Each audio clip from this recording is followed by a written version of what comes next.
Hi, this is Sean from mindpossible.com, and I'm going to narrate this video as you watch it because this is a really interesting video. You've probably seen our other videos already on www.mindpossible.com, but this one is interesting because it's an experiment that Sierra spontaneously decided to do when we were trying to do some distance telekinesis together. So both of us sitting side by side, we're trying to move an object from a distance of about 3 or 4 feet.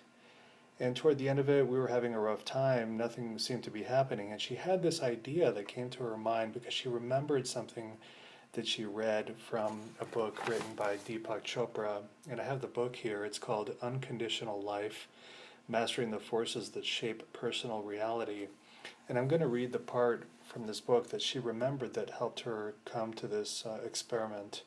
And as you can see on the screen here, we have the main screen showing the close-up of Sierra holding what appears to be an empty glass container, and then right next to her is a container with the object underneath, a piece of tinfoil balanced on a needle.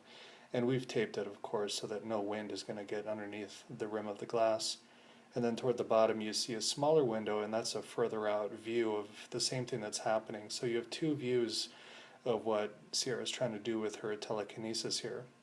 And it's really interesting because you notice she's got her hands on this empty glass. So why is she doing that? And at this point, as you're watching the screen, from time to time you might see a little bit of movement, but I'm going to just read from this Deepak Chopra book here so you understand what came to her mind when she decided to do this. So this is from page 56 on the chapter called Magical Thinking. I once watched a videotape of autistic children who at 3 or 4 years of age had not yet learned to walk. Withdrawn in their sealed-off worlds, they could stand up only if given a prop to lean against. Otherwise, they immediately fell down and did not try to get up again. To help these children, an ingenious contrivance was devised. First, 2 chairs were set up 10 feet apart with a strong rope connecting them. Each child was coaxed to hold on to the rope and walk a few steps.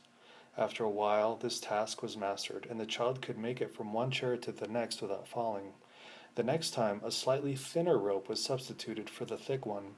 Again, the child leaned on the rope and made it from one chair to the other. On each successive day, a slightly thinner rope was substituted, but the child noticed no difference.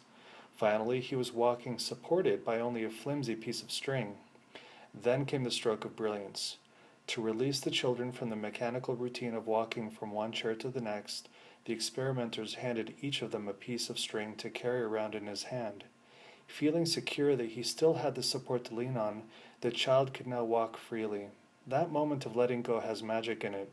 Seeing these newly liberated children roaming their playroom for the first time, I wondered how many small gaps separated me from freedom, gaps that seemed like huge impassable gulfs because I do not have a piece of string to use as a bridge. So this was the story that came to Sierra's mind when she had this idea, and you see it in motion here now. She's using her particular style of telekinesis, moving her hands around the glass, but instead of working directly with the glass that has the object in it, she's using this other one. And the empty glass container here is like that small piece of string that the children were given at the end of their experiment, that all they had to do was feel the string in their hand, and they believed that they could walk just fine. And so what Sierra told me when she came up with this idea was that maybe trying to do telekinesis at a distance would be a little easier if she could at least feel the glass on her hands. Because if you've seen our other videos, you've already heard from us that learning to do telekinesis initially was much easier when we could put our hands directly on the glass, that the objects moved a lot faster and a lot easier that way. And then we experimented with our hands a little bit away from the glass, and then finally sitting 3 or 4 feet away from the glass. So Sierra's idea was, what if I could pretend that the object was under my hands? What if I could put my hands on a piece of glass, and it doesn't have to be the glass container that's actually on the object, but that feeling would somehow help transmit the force of her intention to the actual object. So you might not be able to see on this screen here, but she was looking at the actual object while her hands were wrapped around the glass container.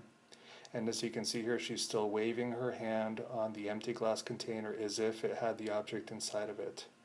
So this has so many repercussions here, so much to teach us about the role of ritual or symbolism or how people learn.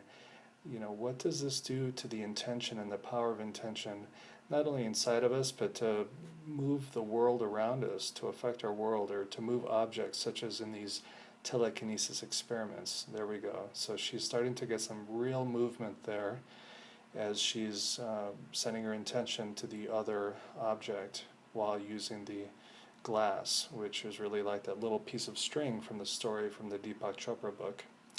So we're getting to the end of the video here, and you'll notice that at a certain point the object stopped moving and she's still trying with her hand. And this is going to reveal one more little lesson that she and I have learned through our telekinesis experiments. In a few moments she's going to just stop waving her hands, and she's going to just place her hands back on the glass and sort of let go, and we'll see what happens in that letting go moment. So just watch for the last few seconds here when she just releases her effort and stops the technique.